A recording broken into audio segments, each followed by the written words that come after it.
ఇన్ని బ్రో మీకు ఒక క్వశ్చన్ అడిగితే చెప్తారా? ఒకడు ఎప్పుడు గుమ్మం మీద కూర్చొని చదువుతా ఉంటాడు, ఎందుకు? తీస్తా, నాలో ఉన్న క్రియేటివిటీ మొత్తం బయటికి తీస్తా. వాడు చదువుకోవడం రాదే. ముగ్గా వాడేమైనా థింక్ చాట్ జీపీటీ న్యూస్ పేపరా? సర్వీస్ నౌ ఇన్స్టెంట్ రైట్ చేసి చెప్తాం. ప్రయారిటీ పెన్షన్ చేయ అందులో నా P1 అంతా కాదు. సో చెప్పండి, ఒకడు ఎప్పుడు గుమ్మం ముందు కూర్చొని చదువుతా ఉంటాడు.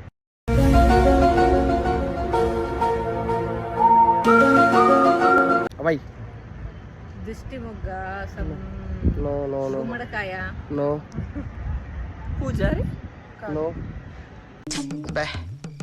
ఏం ఈ పనుల్లో కనిపించలేదు. వాడి పేరు ముందు కుమారా ఏదైనా ఉందా?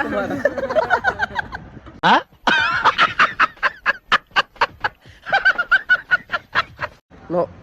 చెప్పు ఆన్సర్ ఏంటో. వాడు ఎంట్రన్స్ టెస్ట్ చదువుతా ఉంటాడు కాబట్టి. తలుచుకుంటే చచ్చిపోవాలనిపిస్తుంది సార్. ఈ బతుకు బతకదు ఎందుకు దేవుడా.